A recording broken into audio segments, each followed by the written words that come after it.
अनु शादी के बाद कमरे में बैठी जितेश का इंतजार कर रही थी, पर पता नहीं शायद जितेश पूरी रात ही नहीं लौटा था। इंतजार में अनु की आंख लग गई। सुबह सुबह एक कठोर आवाज ने उसे ऐसे उठा दिया मानो किसी ने जोर का पत्थर फेंका हो। अरे ओ महारानी, सूरज सिर पर चढ़ाया है और तू अभी तक घोड़े बेचकर सो रही है? तेरे बाप के घर में सोते होंगे इतनी देर तक। हमारे यहाँ तो सुबह सुबह 6 बजे सबको चाय पीने की आदत है। भाभी बस मैं तैयार होकर 5 मिनट में आती हूँ। अलका अनु के कमरे से मुंह बनाती हुई बाहर चली जाती है। अनु जल्दी जल्दी तैयार होकर सबके लिए चाय बनाती है, पर जितेश का पूरे घर में कुछ भी अता पता नहीं था। किसे ढूंढ रही हो? देवर जी तो अभी थोड़ी देर पहले ही नहा धोकर दुकान चले गए। मुझे मिले बिना ही चले गए? अनु दुकान पर फोन मिलाती है, पर फोन जितेश की जगह बड़ा भाई पवन उठा लेता है। शाम को जब जितेश घर आता है, आप बिना बताए सुबह दुकान चले गए थे? तो क्या तुम्हारे उठने का इंतजार करता है कि तुम उठोगी और मेरी आरती उतारोगी, तब मैं दुकान जाऊंगा? आप मेरे से इतने गुस्से में क्यों बात कर रहे हैं? माँ ने साफ साफ बोल दिया था तुम्हारे पिताजी को कि मेरे लिए एक गाड़ी की डिमांड पूरी करके दें, पर तुम्हारे पिताजी ने कुछ नहीं दिया और तुम्हें ऐसे ही खाली हाथ यहाँ भेज दिया। क्या लाई हो तुम? 4 कपड़े, मेरे लिए एक पतली सी सोने की चेन, माँ और भाभी के लिए कानों की छोटी छोटी बालियां, बस हो गया काम है? आपको पता है पिछले महीने ही माँ को हॉस्पिटल एडमिट करवाया था। उनके ऑपरेशन में पापा के बहुत पैसे लग गए, नहीं तो वो गाड़ी देने वाले थे। अच्छा, बहाना बनाया है तेरे बाप ने। माँ की बीमारी का बहाना करके पल्ला झाड़ लिया। ससुराल वालों का बुरा व्यवहार अनु के सारे सपनों को चूर चूर कर देता है। सास और जेठानी के अत्याचार अनु को रुला देते थे।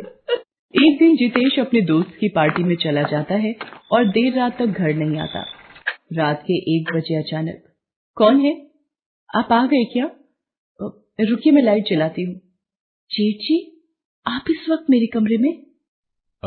मैंने सोचा जितेश तो पार्टी में आनंद उठा रहा होगा, तुम यहाँ अकेली उदास बैठी होगी, इसलिए तुम्हारा दिल बहलाने आ गया।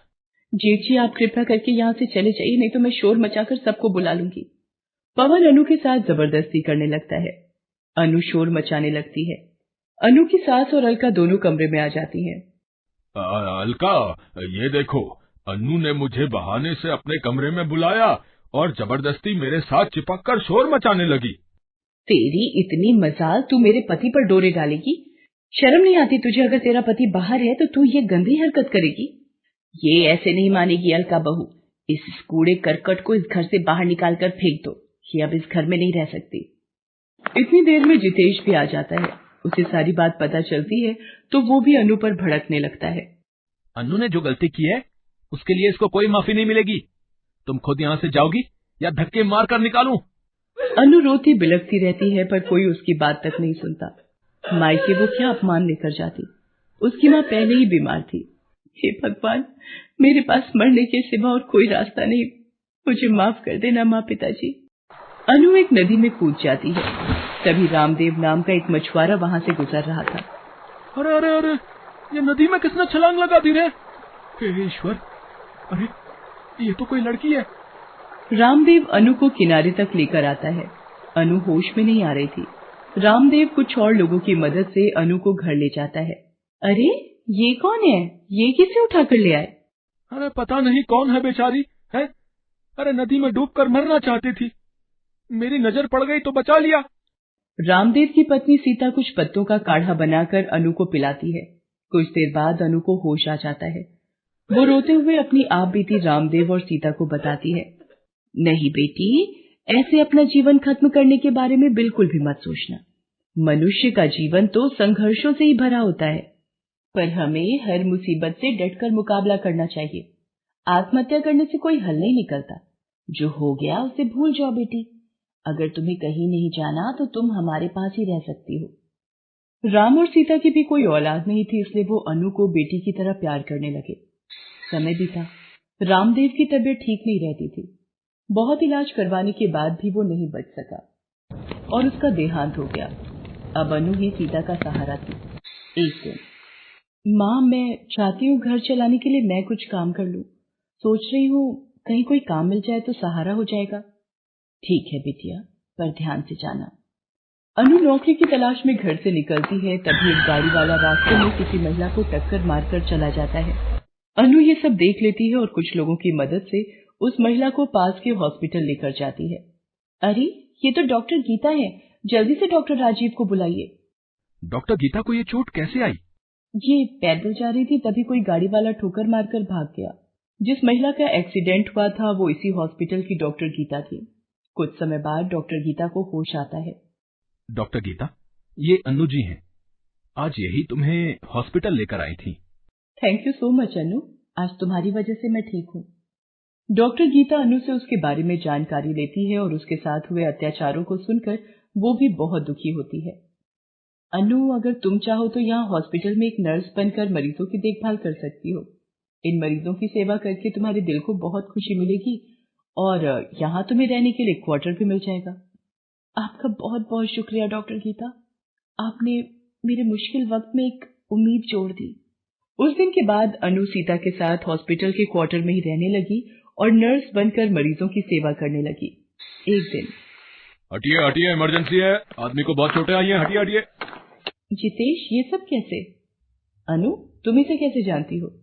ये मेरे पति हैं जितेश। अनु उस वक्त एक नर्स के साथ साथ एक पत्नी का भी फर्ज निभाती है और जितेश की देखभाल करती है। कुछ दिनों बाद जितेश ठीक हो जाता है।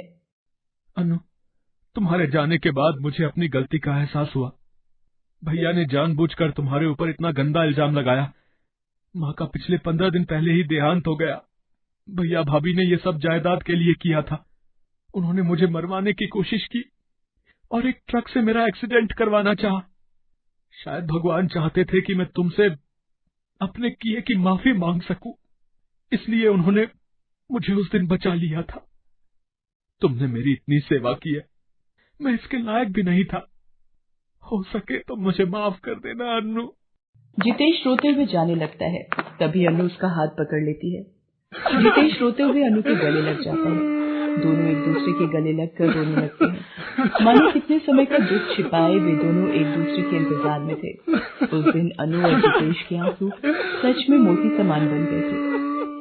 उस दिन के बाद जितेश और अनु सीता के साथ अपनी छोटी सी दुनिया में खुशी खुशी रहने लगे।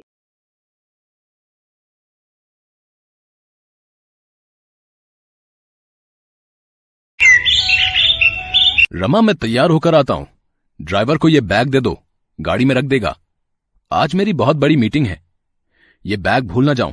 संदीप ने बैग बोला था रखने के लिए, पर इसमें तो सामान है, ये निकालकर बाहर रख देती हूँ। संदीप तो मुझे ऐसे ही बेवकूफ कहते हैं। संदीप ऑफिस चला जाता है। शाम को वो गुस्से में ऑफिस से घर आता है और रमा को आवाज लगाता है। रमा, रमा, इधर आओ।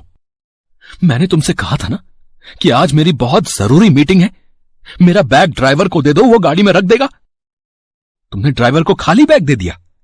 मेरी सारी फाइलें कहाँ हैं? आपने बोला था कि बैग गाड़ी में रखवा दो। आपने फाइलें बोला होता तभी तो रखवाती। बेकार में मुझे डांटते रहते हो। बहू आई अम्मा जी, मैं जा रही हूँ, मुझे अम्मा जी बुला रही हैं। अरे, इसके साथ रहकर तो मैं भी बेवकूफ बन गया हूँ। पता नहीं किस दिन इसे अक्ल आएगी। जी अम्मा जी, आपने बुलाया? बहू, मैं मंदिर जा रही हूँ, मेरे आने तक गैस पर करेले रख देना और बीच बीच में चलाती रहना। रमा की सास सुनीता मंदिर चली जाती है और रमा की बेवकूफी शुरू हो जाती है। आज अम्मा जी बहुत खुश होंगी। पहले मैं सारे करेले गैस पर रख देती हूँ। हाँ, अब थोड़ी देर हो गई है, अब इन्हें चलाती हूँ, अब फिर रख देती हूँ। वैसे मैंने करेलों को बीच बीच में चला लिया है, अम्मा जी आने ही वाली होंगी। रमा की सास सुनीता मंदिर से वापस आती है और रसोई में जाती है। रमा, ये क्या कर रही हो? करेले कहाँ हैं? अम्मा जी, ये रहे करेले। आपने ही तो बोला था गैस पर रखने हैं और बीच बीच में चलाना है। मैं करेलों को चला रही हूँ। हे भगवान रमा बहू, मैंने कहा था करेले गैस पर रख देना, मतलब करेले की सब्जी बना लेना और चला लेना, मतलब सब्जी बनने तक हिलाती रहना। तो ऐसा कहना था ना अम्मा जी। आप मुझे जैसा कहेंगी मैं वैसा ही तो आपकी आज्ञा का पालन करूंगी ना। सुनीता और संदीप एक दूसरे की शक्ल देखने लगते हैं और गुस्से को पी लेते हैं। एक दिन तो रमा की बेवकूफी ने हद पार कर दी। संदीप, ये कमरे का क्या हाल बना रखा है? इतनी मिट्टी है टेबल पर।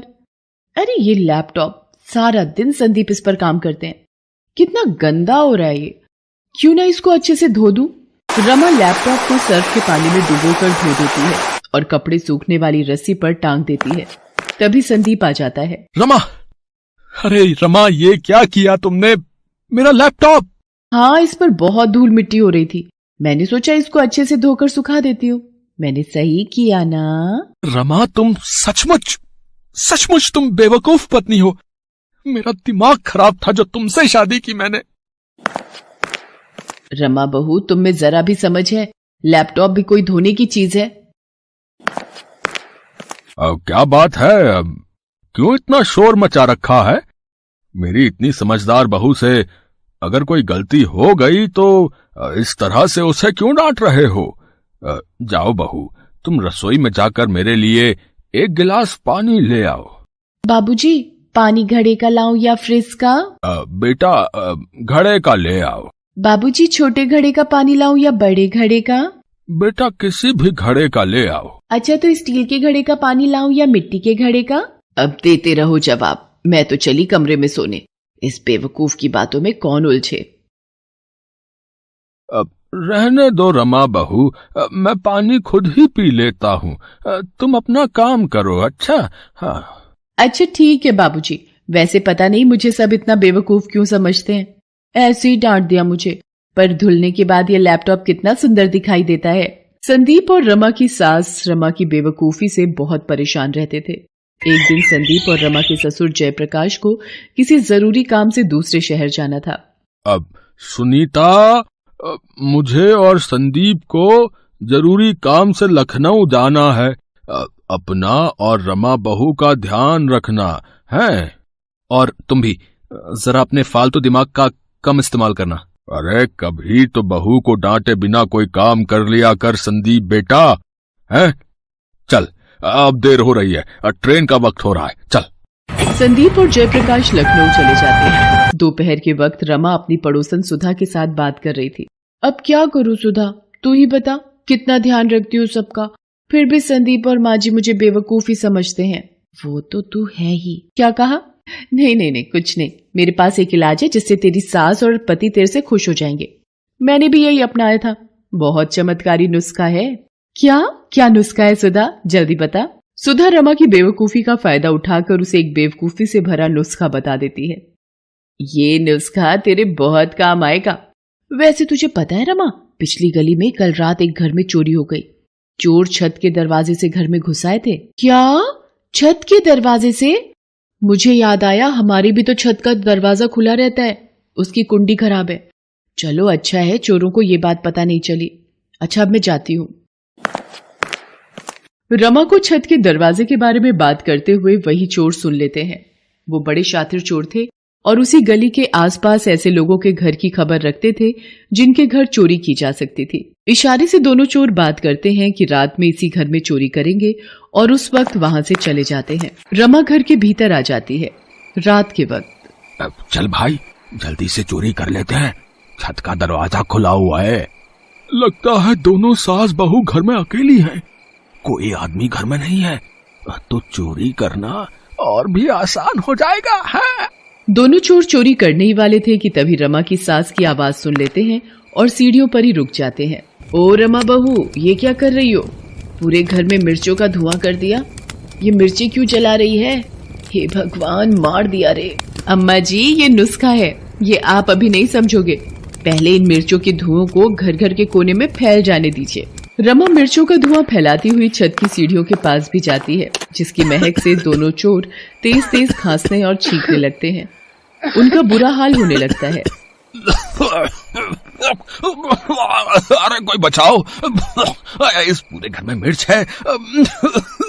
ये कैसा घर है भाई? अरे भाग लो यहाँ से यार। ये किसके खांसने की आवाज आ रही है? रमा बहू, ये तो चोर है। चोर चोर, जल्दी आओ, बहू दरवाजा खोलो, हमारे घर में चोर घुस आए हैं। अरे मेरी अम्मा, हमें जाने दे, हम तो बुरे फंसे जो तेरे घर में आ गए थे चोरी करने। रमा बहू, जरा वो सामने रखा डंडा लाना, इन चोरों की तो आज खैर नहीं। रमा और सुनीता दोनों चोरों को पीटने लगती हैं।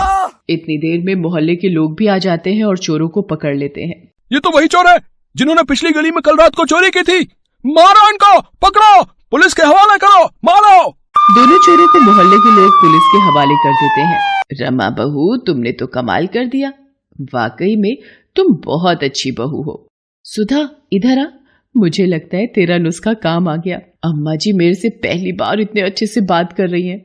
मिर्ची वाला नुस्खा अपना असर दिखा रहा है और उन्होंने मुझे अच्छी बहू भी कहा, नहीं तो हमेशा बेवकूफ बहू ही कहती हैं। सुधा अपना सा मुंह लेकर रह जाती है क्योंकि रमा की बेवकूफी भरे नुस्खे ने सच में उस दिन कमाल कर दिया। जयप्रकाश और संदीप जब वापस लौटते हैं उन्हें भी सारी बात पता चलती है और वो भी हंस हंस कर लोटपोट हो जाते हैं। रमा को अब भी यही लग रहा था कि ये शायद नुस्खे का कमाल है। संदीप की बेवकूफ पत्नी उस दिन सबके दिलों में अपने लिए प्यार ले आती है।